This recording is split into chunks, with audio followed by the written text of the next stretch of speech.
we've had a couple of sessions already this week. We did a Thursday and Friday, and here we are on Saturday, and it it looks like it's gotten pretty thin. It looks like it's just you. It But could be, yeah. No, I mean, I'm grateful you had a Saturday option. I have a day job, so I don't really have the time to be able to come on the Thursday and Friday sessions. yeah, actually, that's what changed a little bit. Is I've I'm taking a little sabbatical from my 9 to 5 commitment. So actually, I'm excited to. I was be able to do it during work hours, which we have not been able to do. Totally.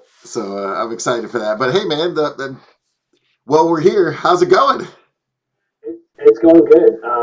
I have like a 9-month-old baby, and my parents took him for the night, so I was able to get a full night of sleep. It was great. Hey, you know what? If you feed those, they grow. They get big. It's true. That's true. Mine are 19 and 20, or 21 now. So yeah, well, exciting.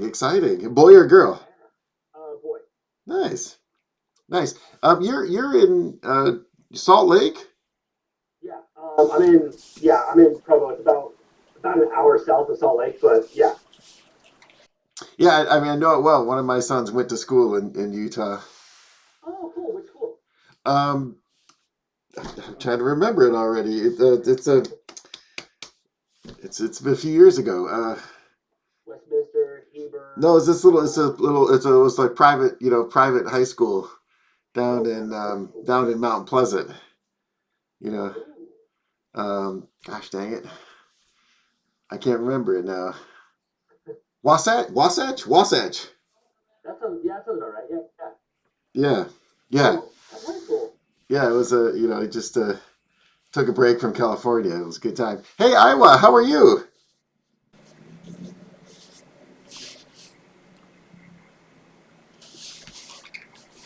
Our other guest is someone I'm very familiar with and have been talking to. But so hey, Bradley, where's your I can't remember where you're. I know you're in learning mode, and you're going through the courses. Yep. Um, what's your and I know we talked about maybe we talked about this, but you have a goal in mind, right? You have a project that you want to do, right? Yeah. So kind of like the goal for the year is to make my own one of ones by the end of the year. Okay. Um, but my kind of like career aspiration is to actually work for one of the big shoe companies, Nike, Under Armour, Adidas, in their kind of R&D division, specifically working on stuff that like kind of technology of the shoes would be coming out in 10 to 15 years. Yeah. Well, hey, I'll tell you, nobody. No, I was going to say nobody does 10 or 15 years. Well, Right. yeah, maybe 5. The Okay. Fair. Yeah. that kind of. I mean, actually, I was the. Hey, Sharon, how are you? Pleased to meet you. Um, Oh, we're, yeah, sorry I was a little late. no, it's totally okay. Actually, this is our third session this week, and it's a little quiet. So instead of me just launching into my whole spiel, we're just having a chat. So go ahead Well, and that's fine. go ahead well, here, let's just I'm talking to Bradley about his because I mean actually the other folks that are in here I'm already very familiar with, and we've already had some conversations. But go ahead and hey, Brad, I'm going to put you on hold for a second, and let's Totally. hear from Sharon. If you like, Sharon, go ahead and tell us what your goals are, what you're interested in doing.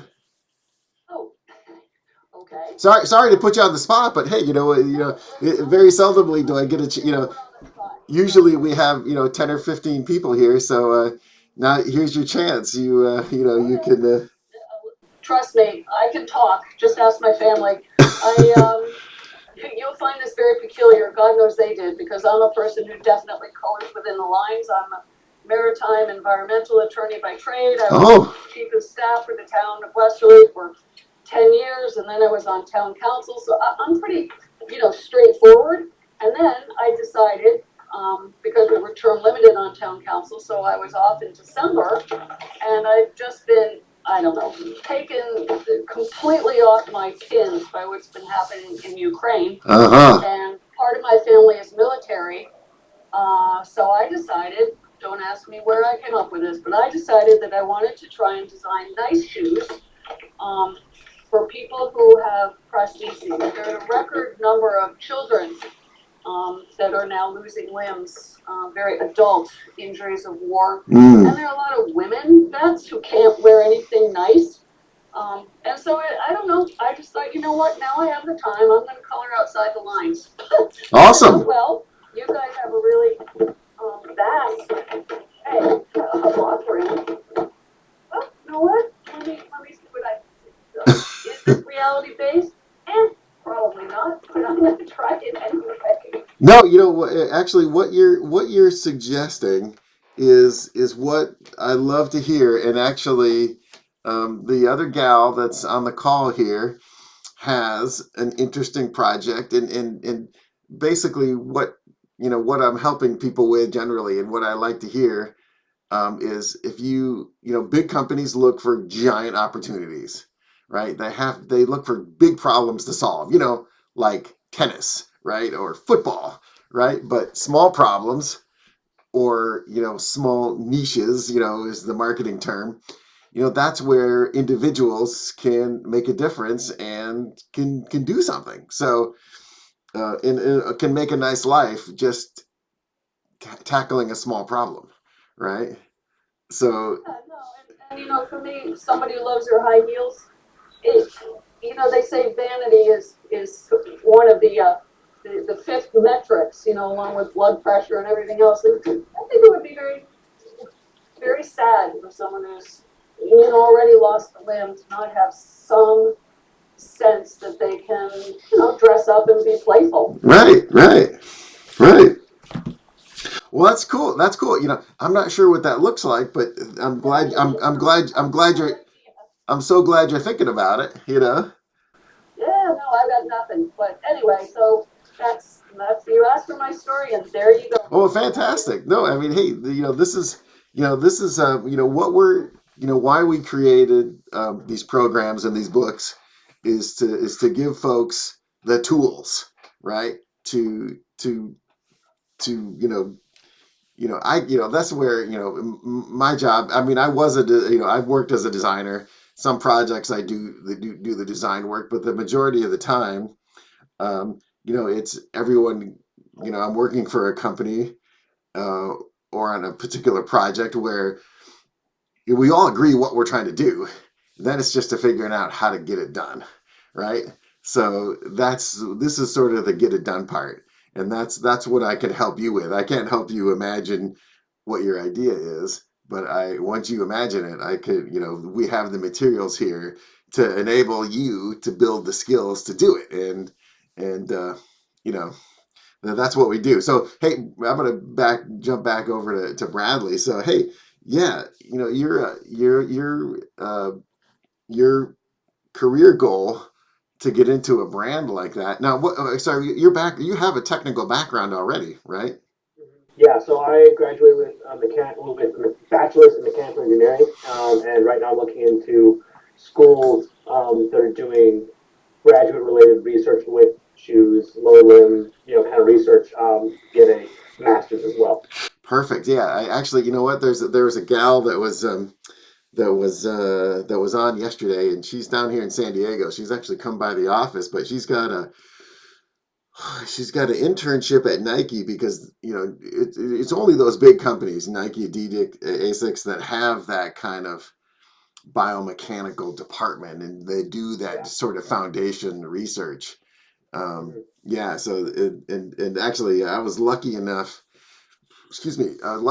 to work at Soul Technology, and they're a skateboarding company. Yeah.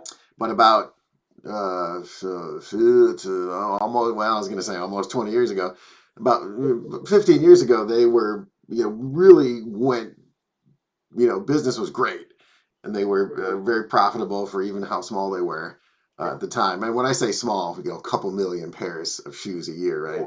And they invested in some really ridiculous equipment, right? I mean, when you usually you talk about a force plate, right? Yeah. and you run across it, and a force plate is maybe 18 inches across.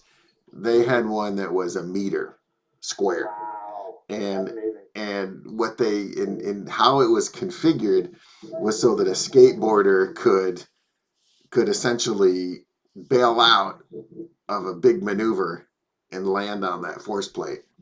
And they made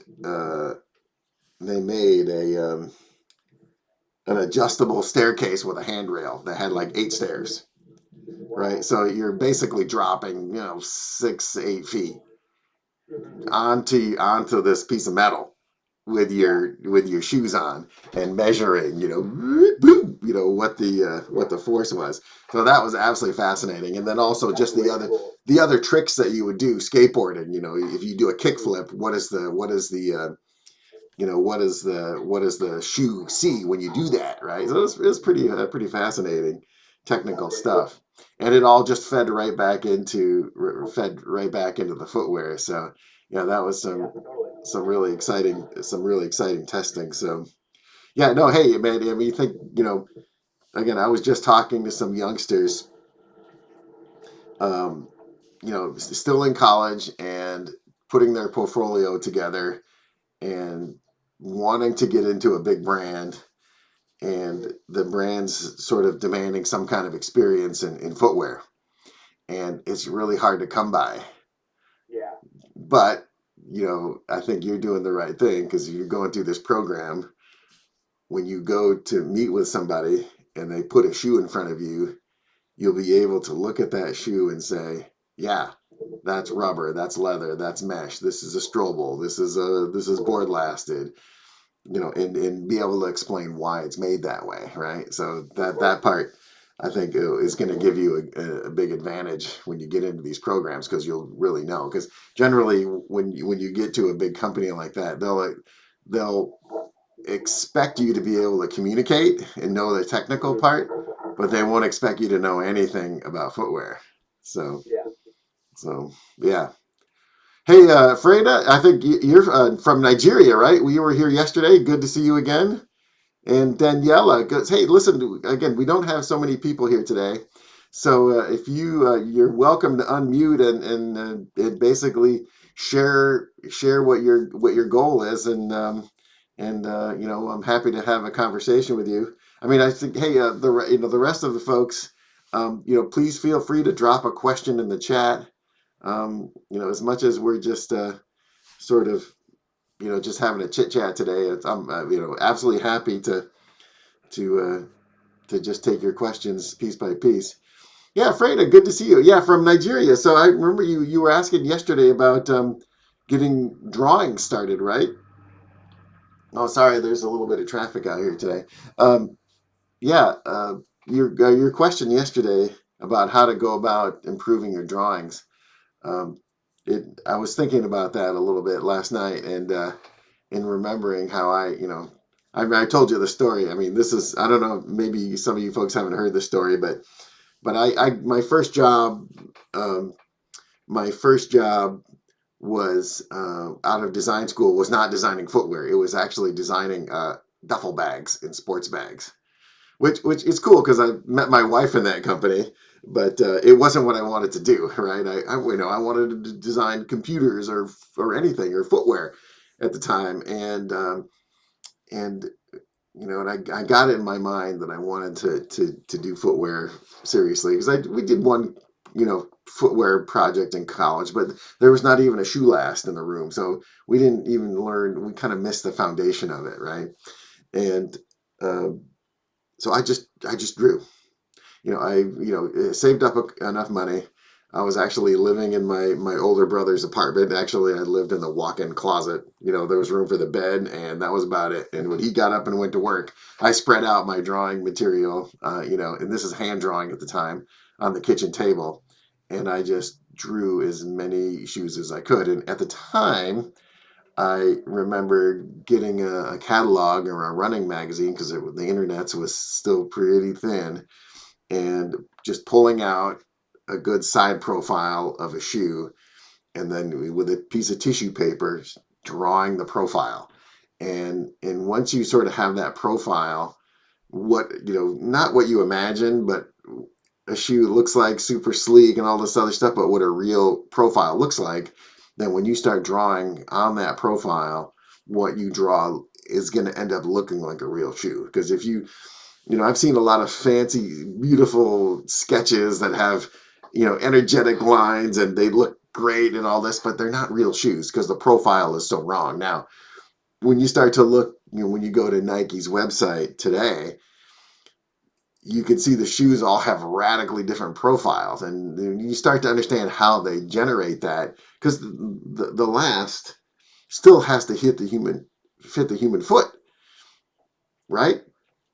That slope of your instep down to your toes, it's not radically different. Now, how you make it different is how much stiffener you put in the toe box and how much foam you put on top of the tongue, and of course what the opening of the throat opening of the shoe. All that stuff can really transform the look of a shoe, even though the interior volume for the space for your foot is about the same. Now, this is the interesting part too when you look at some of these really elasticated shoes, how when the foot is not in it, how it has this really beautiful profile, and that looks fantastic on a website. When you put it on your foot, it maybe looks a little different. But I'm thinking of a shoe. I don't know if you remember or familiar with a shoe called the Presto, right? When it came out, it was radically different because it was so low, because there was no padding in the tongue, and the vamp area right above your toes was a little bit elastic and pulled tight. And it had a little bit of toe reinforcement just around the edge. So what that did is it made it really look sleek, and it made the vamp really look flat. And it was, man, that shoe looked like it was going a million miles an hour just standing still. But that was the sort of the trick of the designer of how they arranged it. Okay, Andrea has a question. Let's see. Hi, I'm from California. I've been able to ask my question on the session yesterday, listening in today. Great to hear other passionate, aspiring shoemakers. Yeah, right. Andrea is kind of a little bit of a VIP for us, actually. A little bit like Bradley. Actually, Andrea has sort of gone to the next level. Her and her girlfriends have already launched their brand, and the brand is called Soleil C. And this is a project that I helped those gals with quite a lot. Um, they sort of were involved in generation one of our course program, and I did a lot more direct coaching with those gals, and to get their brand up and running. It was really a fun project. This is sort of year three for them, and they are they're moving out of the development phase. When I say development phase, meaning they've developed their market, they've developed their dealer network, and they're moving into the profit phase, which is exciting because it's taken a little longer than they wanted to. But that was part of the COVID situation, right? Um, and this was really their challenge, was to launch in a time when it was kind of difficult, right? Business was really running, people buying, that was exciting. However, getting the merchandise here was a little bit of a challenge for them, but they figured it out. So okay, so what are some software apps and online resources to help making drawings and play around with patterns and colors? Okay, so yeah, so your project, Iowa. Sorry, I know it's Egyptian. I still can't pronounce it right, even though I'm Egyptian. Or Iowa is right. That's right. Um, so your particular shoe is pretty cool from a pattern perspective, right? I mean, go get one and lay it out flat. You literally take your scissors or a scalpel and you can lay it out flat. But as far as the software, I think for your particular project, uh, uh, um, um, any 2D drawing program, because you can do a nice top-down view. I mean, literally take your iPhone, take a beautiful top down, right? Because I know exactly what the outline looks like. Take a nice side view, and then that becomes your template, right? Now I'm going to the software program that you could, if you don't have Adobe Illustrator is an expensive program. It's like $1,000 a year or whatever it is now to license it. I'm going to, and I don't often do this. I'm going to do a shout out because a good friend of mine uses one of those. It's a clone of Adobe Illustrator, and it is almost free. I think it's like $50 or something. And I'm gonna take my phone out and I'm gonna text him and ask him. Sorry about that. Let's see. What's that? So let's see what he says. I think it's Magellan or Da Vinci. Or it's one of those things, but it's an online program. It's a 2D. They've got exactly every feature of the really expensive Adobe and Illustrator, and they offer it, and it's really inexpensive. I'll get that. I'll get that for you right now. We'll see if it comes in on text. But so I know there's lots of options. I mean, um, and it's one of those things where for youngsters and college kids, usually Adobe has a like college subscription price, but for the rest of us that are already out in the world, like we get to pay full price for that stuff. Um, but 2D is fine, and then that's a comment I'd make to the rest of you folks is that fancy 3D drawing programs that let you spin the shoe around. I mean, I know, yeah, that's kind of like if you were just coming out of school and if you don't have 3D in your background, I would say, yeah, you need to, go get, there's a program called Blender. And the cool thing about Blender is it's a pretty powerful 3D software package, and it's open source, so it's free. Not as easy to use, I think, as some of the others, but because it's free, it's pretty popular. And coming in the next, actually, I'm working with a college professor in Czech.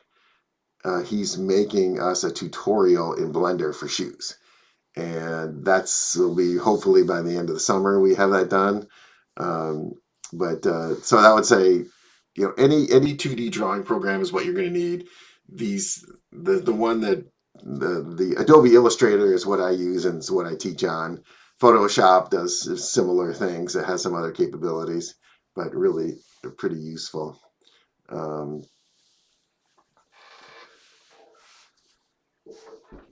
But hey, the other thing is just a pen and pencil works great too.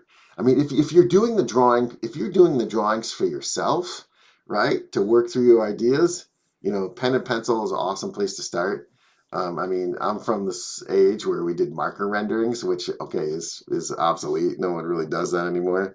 Um, yeah, dang it, I'm gonna find out that name of that software program. It's just not coming to me right now. Um, Hey, I see we've got another guest here today. Adenike? I don't know. I'm pronouncing it wrong. I'm very sorry. Go ahead and we're having just a kind of informal chat here because we don't have so many folks. If go ahead and you can share with us. You can unmute and you can share with us your goal, or you can type it into the chat. Please ask us any questions you have, and we'll do our best to answer. So welcome. Um, Let's see, is there anything else in the chat right now? Uh,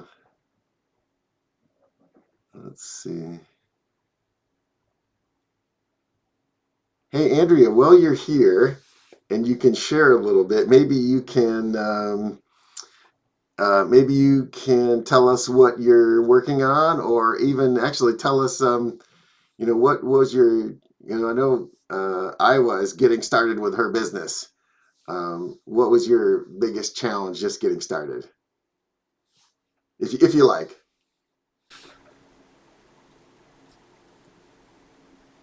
Hi, sure. Let's see.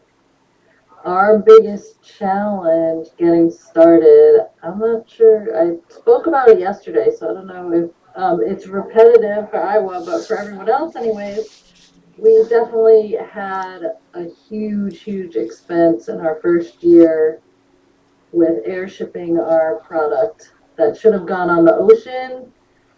Our first container was super exciting, and it was not going to be available for summer sandal sales if we put it on the ocean. So we made the decision to ship probably a couple thousand pairs from China to Miami by air freight. So it pretty much washed up all our profit for a while in there, but we did get a great response to the brand. We got our sandals out there, uh, hoping we pretty much broke even on the product anyways, and it allowed us to start up, that first year and then start getting reorders and filling in our orders from there. So Yeah, yeah, that story. I mean, I remember, sort of being involved, watching that, going, "Oh no, is that really what has to happen?" But that really all comes back to thinking about your business and when you're going to launch. And the team at Soleil, like Andrea said, like really, had started a little bit late. They were hustling. We knew it was going to be a challenge from day one to get the shoes ready and into the market. And you know, even best effort, working nights with the factory, we still kind of missed. And you don't have to miss by much to put you out. Now the good news is when you're building a business like that, you can place an order. You don't have to air freight all of it. You just have to air freight enough to get started, and then the rest can sort of follow, right? And I've seen this quite a lot, even with big companies where there'll be some heat for a product introduction, and it's a big company like Nike will easily air freight a couple hundred or a couple thousand to get those shoes into the hands of influencers and marketing people, so that it's out, right? And then when the rest of the world sort of catches up, that boat has slowly been sailing, right? And then it gets into the distribution. Now, I mean, also, even for a brand that has some international business, it can be really difficult to get the shoes all into the right place at the right time. If you think, hey, we're going to launch our new shoe in September where, right? If it's, if you're gonna launch worldwide. Now, Soleil actually it's exciting for them because they got some business, pretty early on for international customer, which you love it because when you sell to an international customer, they buy the whole bunch at once. It's not like you bring it into your warehouse in Florida and you sell 100 pairs here to each store. When you have a distributor, you get lumped all at once, and you don't own it, and you take a little bit less margin when you do that, but you get it all at once. And that's pretty exciting. Now, of course, the logistics challenge of doing that, of course, is different, and you got to be careful how you protect yourself and all that. So um, yeah. Oh, we lost our other guest here. So um, please go ahead. And I mean, I'm here. Thank So you, Andrea. Thank you, Lydia, again for your time and for the valuable information. My question, I was wondering if what happened with you, Andrea, was it because of the COVID pandemic and all the delays, or this is something that we should be like ready to face all the time? yeah, we actually got super lucky with COVID, and our product well, there was pros and cons, but one thing in starting a sandal business during COVID, there was a greater need than ever because lots of people were staying home and ditching their fancy work shoes and products just for women. They were home wearing their slippers and sweats, and the sandals fit right in there. So that was a plus to getting out during COVID. Um, I don't know if you remember, we're impacted. There was huge shipping blockage and load up in the ports in the U.S. and you know, material or products were coming in and then just not getting unloaded from the docks. And our product did not go to Long Beach, where most of the issues were. It went to Miami, and when the container arrived, got delivered right away without any incident. So that was positive. The shipping rates went sky high during COVID, just because they could. I mean, I've learned that they go up, container rates go up closer to Chinese New Year when everybody wants to get their stuff out before the Chinese close works, factories for a month or so. So that timing helps. Right now, shipping is down and the cost is down, and it's about half the price to send a container as it was during COVID. Air shipping is always super expensive. Um, whether you're sending one pair of sandals or 100, we were always just floored by the air shipping bills. And it was crazy that it was not easy to get a DHL account, which actually is the cheapest way to send stuff. But Hey, Andrea, I'm sorry. Yeah, it's a great. I love that story. How you kind of overcame. I see we got a question from Freda. Um, okay, it says although I've been so I've been in the shoe business for a while. Although I don't have a brand name yet, I would say that is my challenge because some of the name I want are already picked. What can I? But I want to further my shoe career. Okay, so we talk about in our How to Start Your Own Shoe Company book and course. We talk about branding, and I think Iowa, you're gonna be faced with sort of the same issue, right? You've got to come up with a name that speaks to your product, right? And I think if Freda, I don't know what kind of shoe you're working on, but when it comes to branding, your product will, of course, will speak to you about what it should be, right? So I know you're looking at sort of Moroccan, Middle Eastern, and Persian inspired, Mediterranean inspired footwear.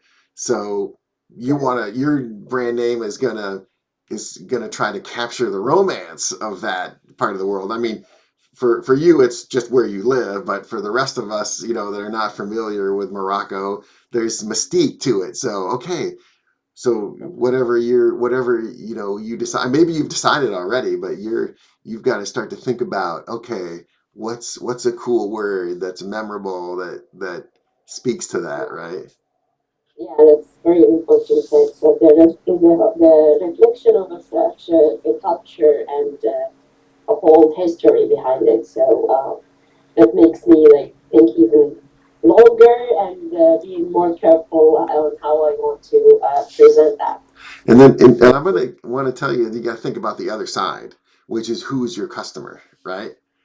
Right? Because now it's almost like, okay, you have to think about what does, and I'm just, for example, I'm not sure your customer is a Starbucks customer. I'm just thinking, I know you live in New York. I was thinking, okay, someone's got a little bit of money. They're going to wear these shoes a little bit more casually. They're maybe a little bit more wealthy, right? Because you're doing a little high style, or your spec is going to be a little higher. So you have to think about, okay, if it was a high schooler playing football, that's one thing, but your market is something completely different. So now you have to think about how does it fit into the mind of those folks. So Freda, I'm going to come back to you. Okay, number one, what kind of a shoe are you going to make, right? And then who's it for? But not only who's it for, but who's buying it, right? So kids shoes, that you have to design it so that it looks great for a kid, but your marketing story has to be something that appeals to the parents because they're the ones that buy it, right? So that's a little bit of you have to think about, it's a little bit like the onion. You got to peel it away and realize, okay, who's buying this thing, right? And then that actually, it a little bit rolls back to Andrea's story, because when they first came to me, they said, "Hey, we have this idea for a brand name," and to be honest, it was cute, but it was kind of dumb, you know. And they realized it in the later on. They were like, "Yeah, our customer is actually a little bit more sophisticated than that." And the original idea, it was kind of funny and cute, and actually, I'm I don't want to I can't remember exactly what it was. I don't want to butcher it. It was like hot flips or something, you know, cute, you know, kind of interesting, but actually, you know, for their sort of target market, you know, they started in sort of boutiques in West Palm Beach, so they actually needed something a little bit more sophisticated, right, and not cute and goofy. So they you know, and a lot of that actually turned around as, you know, and I'll say this to Iowa too, is you have to think about what you want to do, and think about two or three options, because when you go look up the trademark, right, and in the book and in the course in the shoe business startup course and in the book, there's a chapter on going and looking up trademark, right? So the thing on trademark is, um, you know, you can trademark a relatively common phrase, expression, or brand name. You can, and it depends on what category you're in, right? So if you're in footwear, you could pick a trademark that's similar to something that's done in another category. In the trademark zone, there's a bunch of different categories. So, um, you know, for example, Soleil, right? It's a common word, right? And so they had to actually add to it to make it different, right? Because there's actually lots of retails or other things that use the word soleil because it just means sun, right? So they actually had to add Soleil C, which actually speaks perfectly to what they're doing, right? But again, it was kind of like, okay, we came up with this name and we look at all the categories, and man, there was a dozen different variations of Soleil, but Soleil C was open. Now it's a little bit crowded when you do that word Soleil, but when you type Soleil C, you get right to them. So that's where, you know, I'm just say, for example, like, okay, oh, Casbah, cool word, right? Sounds nice. That might speak to some mystique or whatever, but you'll find if you go type that in, there's a million of those already. So now you have to think about, okay, how can you modify that to be your trademark and to be something that you could get the category for footwear in. So just those things you have to think about, right? Let's see what Andrea says. Yeah, we took a long time with the name. Our partners had to agree. Yeah, yeah, yeah. That was that was kind of fun, because I mean, it was an interesting exercise, because you know, a lot of sort of your marketing strategy and all that, it could be pretty important to what you're doing, right? And if it doesn't fit or sound right, then it can be a little bit jarring. But and that's like, you have this amazing idea how cool it's going to be, and then you find out that 9 people had that idea, you know, before. But it just takes a little creativity, and then you know it took, you know, the gals at Soleil ended up, they did have to hire someone to help them with that. I think it was, I don't want to say $200. It was several $100s to get someone to do this, or you know, to really clear it, and they ended up having to make a list of, you know, of several different options, and work through it to find one that was clear. So, anyways, but yeah, I mean that, and also, you know, same thing too. When you have an idea, just go sit down at Google and type in, you know, yournewidea.com and see what shows up, because you might find that it's taken or not, or something is too close to it, right? You might be able to get it, but if there's, you know, if you type in your brand name and it shows up to, you know, whatever, a roofing company, then maybe you don't want to do that, right? You know, whatever you come up with. So yeah, that kind of stuff is really a challenge. It can be a challenge. Does anyone have any, you know, more in general sort of shoemaking questions we can ask? I mean, I love these questions. it's fun to think about and to work through. And there's so many, I was gonna say there's so many opportunities to make mistakes. So that's why it's good to try to cover the bases, right? Go ahead, Iowa. Yes, please. I'm just wondering, maybe from Andrea's also experience, when to expect to start making profit when you launch such a small kind of unique shoe brand, please. Thank you. Hi, I think it's easier to speak this one. From research I've done, we're expecting in probably about year 5, hopefully by or around year 5. Okay.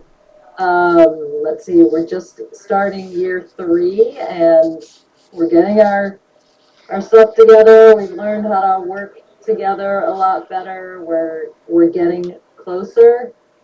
We also, one of our big downfalls is our accounting and number crunching department. So we're a little bit blind to what our goals have to be. And, there's incredible data out there about, successful brands making it to 5 years, like how great that is. A lot of brands fail within the first 5 years, like a lot of them. So Yes. we're happy that we've been making it through so far, Okay. and we've been putting money in up to now, but this summer, in the last couple months, we are finally have some money in the bank that is geared towards inventory and stuff coming up, but we're not in a borrowing money time frame right now. Right. That's what I don't want to scare you. I don't want to scare you away from that, Iowa. But here's a little bit of the situation too, and I'm going to speak for Andrea, but from the outside looking in, um, they made a decision to grow fast, and if and then that's sort of their business model. So they went in deep, and they're lucky. They have an angel investor, right? One of the partners has a family connection, and they were able to get a pretty good rate on their starting capital, and so they made the decision to grow fast, and and that came at the cost of profitability because they spent more on marketing, and they bought a lot of air freight to get into the market when they knew the timing was right. So and so that 5 year time horizon I know is to pay back the investors and to start getting above ground, right? So the business is operating profitably now, but not enough to make a big profit and pay back the investors. So that's kind of the issue there. And again, it really comes down to you have to decide, right? You can do the product math and your import will be profitable. And this is where we say, okay, the question is how much are you going to spend to market your product? And a lot of there's some various formula out there.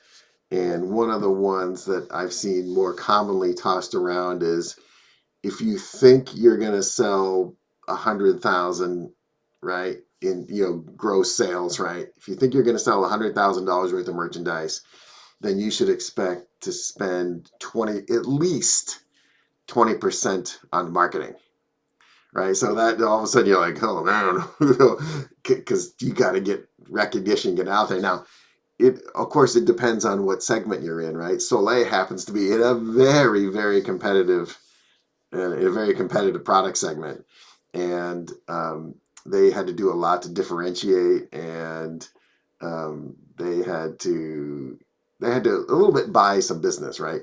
Give some bigger discounts to get into stores, right? And to open doors like that, sometimes You have to put merchandise on wheels. You have to tell a retailer, hey, listen, try it, no risk.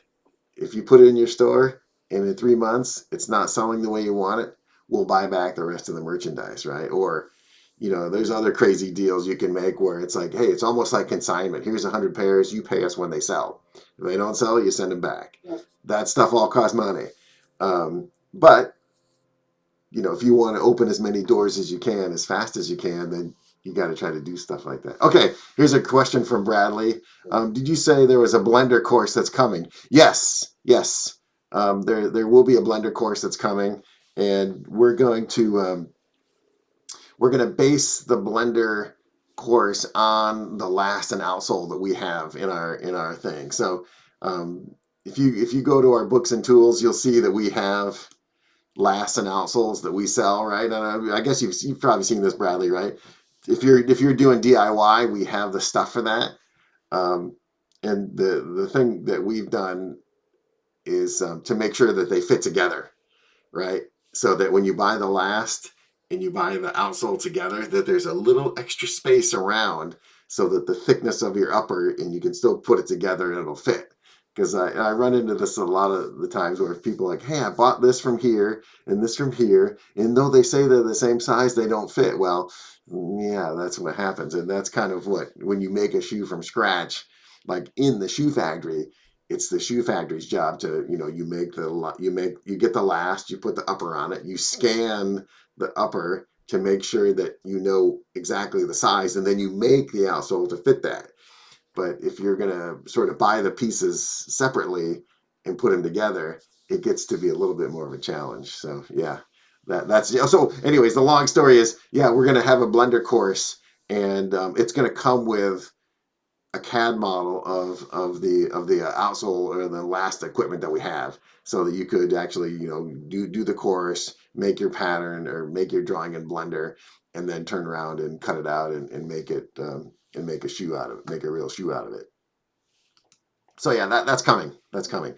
The other thing that's coming too, and that'll be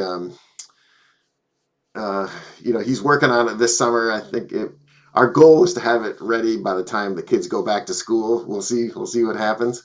The other thing that we're working on is a book that's just about shoe design, right? I know all of the stuff here is actually about making shoes and the tools you need to design shoes, but and how to execute. But actually, a little bit, we're going to step back and do a little bit more on design theory, right? What's your plan for logoing, how you use texture and color, how you use molding to your advantage. So those types of sort of design basics, right? I take it for granted because I've just been in it for so long, but some of the thought processes that me as a designer, to me it's almost automatic. But I also had to realize that if you're new to footwear, you maybe there's so many options for what you can do that it can be a little bit intimidating, because you sit down there with a blank piece of paper, and if you can't imagine in your mind what you're supposed to be or what you want to make, it's hard, right? You just, okay, now what do I draw? Well, think about your profile, think about your logo application, think about how the intended function is really going to affect the shoe you're going to draw, and they'll give you some tips on that, or give you some sort of procedural things that can help your creativity and answer the questions, right? When I sit down to design a shoe, I have a long list of requirements I already know, right? And some people think requirement, okay, it's going to have an outsole, it's going to be for hiking, but there's other requirements, like what's the logo strategy, what's the technology strategy, how are you going to communicate that stuff, right? You got to think about who's it for, and what are those people looking for? Is it a style product where you have no logos? Is it for a tech head that wants to see that there's a logo that says it's got Gore-Tex or whichever else? So that kind of stuff is, we'll have a little bit about drawing technique, because of course that's pretty important to be able to communicate, your ideas. But it's going to spend a little bit more time on explaining the options and the tools you have available. So that's our goal. We started that book a couple of years ago, and COVID and lots of other things, and we wrote another book in the middle of that, and so that sort of half finished book is it's my goal to finish that this summer. Cross your fingers. Does anyone else have any other questions?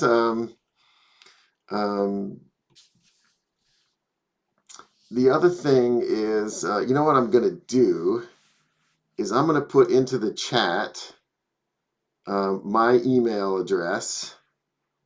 And if and most of you kind of have it already, but I'll put it into the chat so everyone can remember it. And also, what happened there? Let's wait a minute, back up.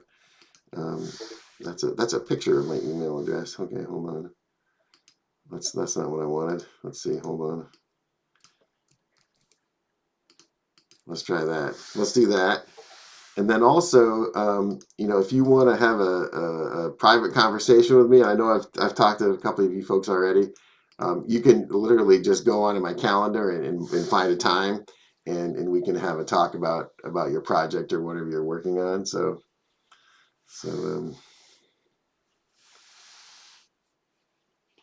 Is there any website, please, or some kind of resource where we can find some case studies from small brands experience how they built the brand, how they went through their journey? I'm glad you asked that question. So you have the book How to Start Your Own Shoe Company, right? You have that one, right? So those are two imaginary case studies, right? But I'll tell you what's happened in the meantime, right? Over the past 4 years since we wrote that book, we've been working with a bunch of other brands, and those brands are actually, we talk about those in the course, and that's actually here. Let me get into this window here, and I'm going to show you. Let's go take a look at those. And I've got a list somewhere. Let me see here. Let's get to that here. And okay. So these are some of the brands that we've worked with, and Andrea's brand is here. But I'll just take a second and walk you through a couple of these. So this one here is called Antibes, and they make a special running shoe. It's called a muscle running shoe. Your heel actually doesn't touch the ground. It's a really cool, unique thing. And he basically did the drawings himself, and with the help of our engineering team, was able to make a shoe. And he self-financed his thing. And his shoes just got into the market. This brand here is Crossover Culture. This is a brand that came to us a couple of years ago, and their outsoles were falling off their shoes. And this is where my production partner basically got them squared away with a new factory and new equipment, and kind of got them back into production. Flip Rocks is a really interesting case as a product that's specialized. And they make a sandal for fishing. Who knew, right? But he's made himself a nice little side business with that. And we, same thing. He came to us with a design that was not designed by a shoemaker at all. So he had to spend, sort of many months sort of unpicking that weird, something, the concept, to be able to say, hey, listen, what you've designed there really is not going to work. Let's back up and look at the problem you're trying to solve and come up with a new design for it. So that was a really fun project there. This one, the Pivot and Run, it's a running shoe. And you say, like, well, how is that special? And the answer is, what's special about it is they own a shoe store in South Africa, and they're not able to buy big brand high-end running shoes right now because of the way that the market is. So they decided to make their own. That's what they did. These other couple here. So this Sand Viper, his thing is he wants to make a shoe for working out on the beach that doesn't allow sand in. Great idea, right? No one else makes that. So that's what he's doing. Fuego is a dancing shoe that, it's for that sort of modern dance that, it's got a special outsole unit. It's lightweight. It's a little bit slippery. Perfect for that kind of dancing. But looks like a regular sneaker, right? Again, Soleil, right? Their product actually, stepping back, it doesn't look that special. But when you start to pick it apart, you realize, oh, wait a minute. It's sleek and stylish, but it has a little extra comfort and support in it. So when you put it on, it feels very different from your regular flip flop. Hey, we've got some new folks here, and then these last two brands are they're a little bit more sort of vanity project, right? They're both related. They're both doing sort of music based, style sneakers, right? One of these folks. Hey man, I'm gonna just put you on mute for a second here. Okay, no worries. And then this Movac brand again is his family owns the biggest construction safety harness business in India. But that's not what he wants to do, right? So he's gone ahead and made his own, made a shoe and got into the music scene in India, which is cool. And then the school brand, same thing. There's a guy based in Dubai who's making some kind of stylish shoes for rap musicians. So we've been involved in all these brands in some way, whether we've made their shoes for them or helped them out of a difficult situation. And they all have a very different sort of marketing story. Some of them more or less successful, or they're all different sort of sizes and scales. This crossover culture before COVID, they were in finish line. They had it going, and COVID a little bit wiped them out. They're just starting to come back now. These other brands like Soleil was created due to COVID. Like, a couple of the partners, had their jobs wiped out. So rather than sort of give up, they doubled down and made a new business.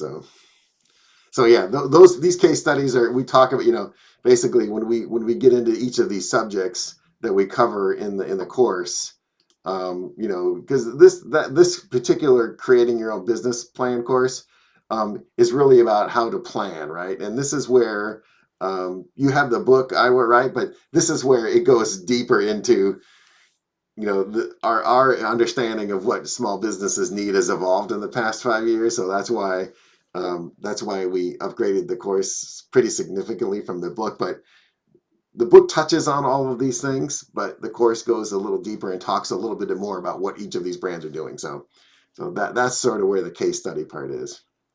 Hey, I see some other folks came in a little bit late. Please feel free. I see Manoj and Razwan. Go ahead and put your questions in the chat, or you can unmute and ask a question if you like. So we're here. I know we're getting a little bit close to time, but hey, we're here, so we're here to help. So go ahead and ask any question.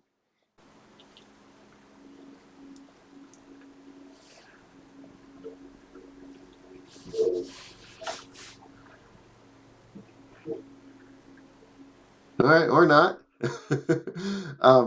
Hey, actually, I'm going to back up, and I want to show you folks the for the beginners, right? Sharon, right? You are a beginner, right?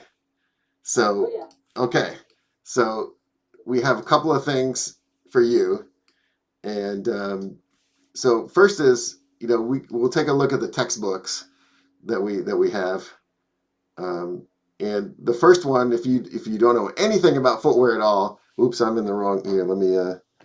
Let me move myself out of the way here. Okay, is the book How Shoes Are Made, and this is the what it looks like really inside of a shoe factory, the basic construction techniques, just and one of the main things that this book has is the vocabulary, right? What all the parts of a shoe and what the correct name to call it is, all that stuff. So that starts in the book How Shoes Are Made, and that book is you can get the download or you can get the paper version, but that book is the foundation for this course. This is shoemaking for brand builders and designers. And the book comes with, this course comes with that book.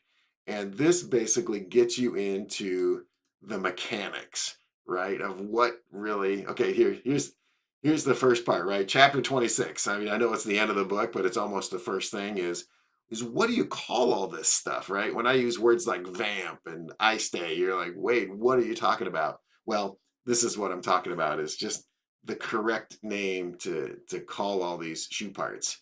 And actually, just thinking about, in my early days when I started, I'm like, I got this job to design shoes and I could draw. And I spent all this time drawing shoes, but I mean, I was drawing that part on the front of the shoe. I didn't know what it was actually called. That's a vamp. Why is it? I don't know why that's that way, but okay. So the reason I mention that is, and for you youngsters too, or if you're going into a design job, if you can't name the parts correctly, it's like being a vet and not knowing where the dog's kidneys is or whatever. Anyway, so it's pretty important that you speak the language because it's different, right? And then we dive into, of course, what a shoe factory organization sort of looks like. This is like the smallest unit of a shoe factory, right? Still has several hundred people in it. And a little factory like this could make, 5 or 6, 800 pairs of shoes a day. And this is like, could fit into to a couple of basketball court size spaces, right? For a small factory like this. Now, the other thing that we talk about in this course, is the shoe last, right? So this is what a last looks like. This happens to be an aluminum last for like a skateboarding shoe, but a last really is the generalized shape of the human foot, right? And this is what makes the shoe the shoe. So here, this is a drawing I like to show people. So here's the same design, right? This is the Nike, Air Jordan 1. And here's a Jordan 1 high heel. What's the difference? Well, the difference is this is made on a basketball shoe last, and this one is made on a high heel shoe last. So then it's the same quote design, but the pattern in the last is completely different. So and this is where, making sure that you have the correct last for your project is critically important. So here's an example too, and this is in our book, Pattern Making and Last Design.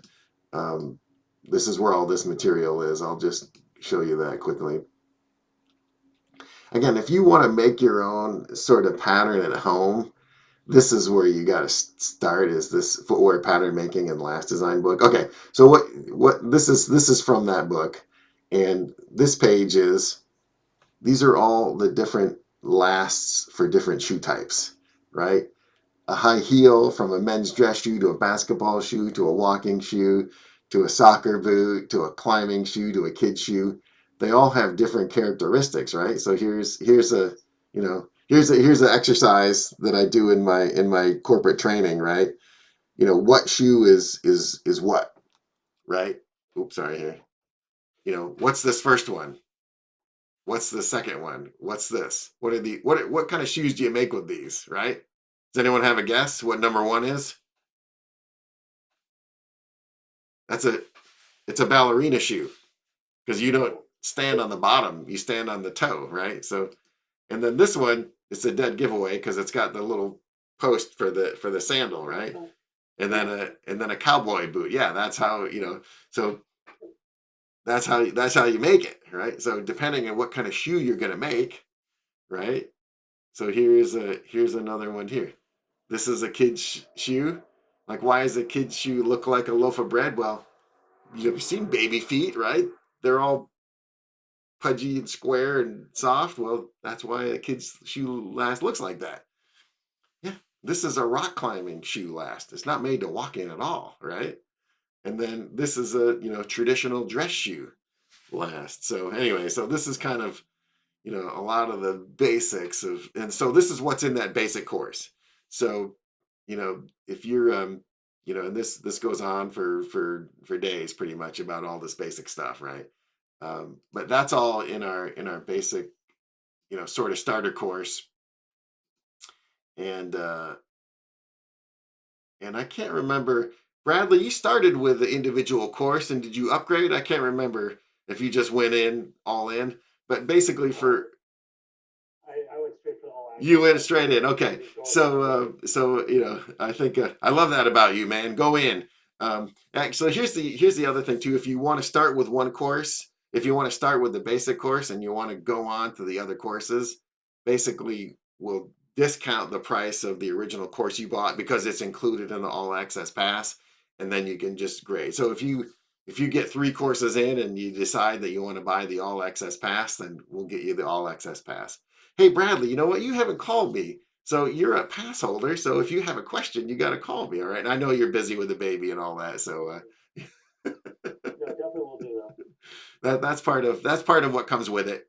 Because and we I do, you know, all these brands that I just showed you. We did, you know, a lot of these folks started with the books, right? That was their first entree. And then they came back for consulting. Some of those folks like Andrea are pass holders.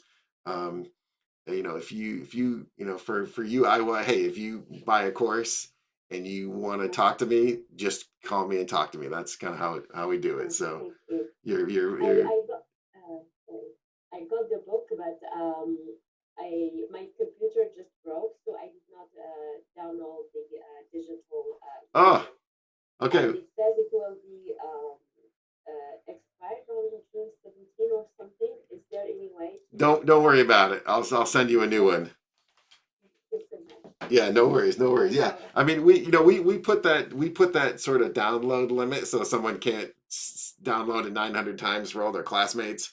But no worries. I'll we'll we'll uh we'll send you another link for it. No worries, no problem. Thank you. Um, Appreciate it. Thank you. yeah, no worries. So yeah, so you know, for Sharon and I don't know the rest of the other folks here, I don't have experience with what you're into. Um, So I have a quick question, Wade. This yeah. is Sharon. I did, because you had a nice sale, had your all access for half price, so I did. I went ahead and signed up for it. Oh my gosh, you are. That's right. I see that you're on the list. I'm sorry. No, that's no problem. So if I wanted to take the initial class that you were talking about, the one with vocabulary and everything, if I just go online. Yeah, it's there. No? Yeah, yeah. Actually, here, let me just while we're here, we'll just we'll cruise over there. I'll show you basically if you're logged in, you should be able to. Okay, so actually here, yeah, for just a little bit explain how this whole thing works. If you're logged in and basically your log on is over here, let me get that little zoom tool over here. So up here in the corner, there's a little thing that says my account, right? So you click on that and you log in, and then also that link is down here at the bottom is also here at my account. If you log in, it'll take you to your dashboard, and that dashboard here, I'll just walk you over there. It looks like this.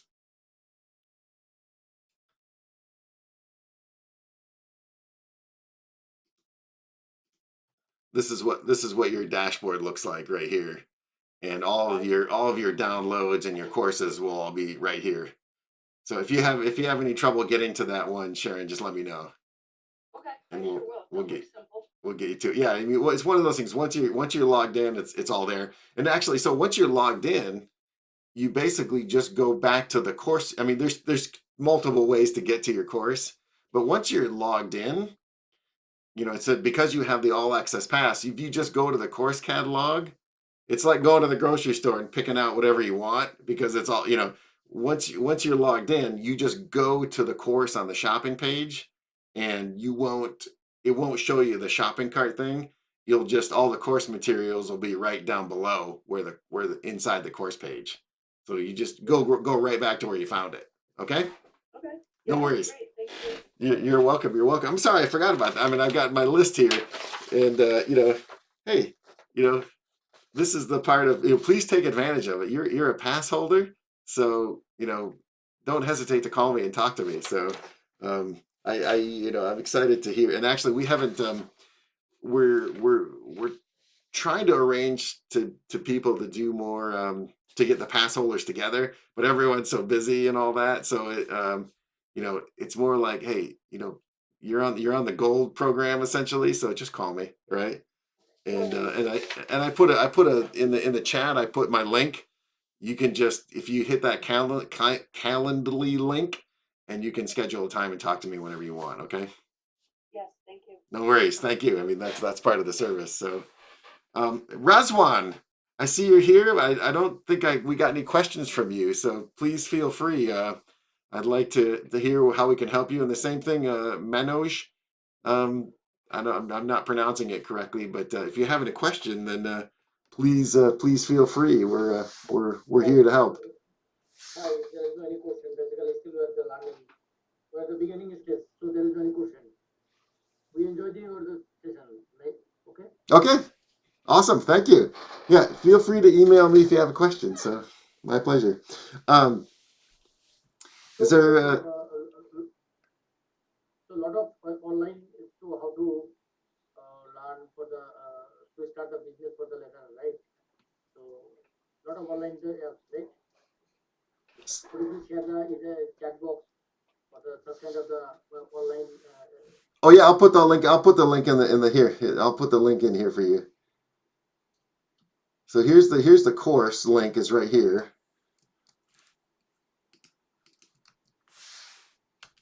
That's the course link, and then and if you just want to try the book, then the book is right here. Yes, thanks. I'll be study and try to connect a few of the online. Okay, thank you. Okay.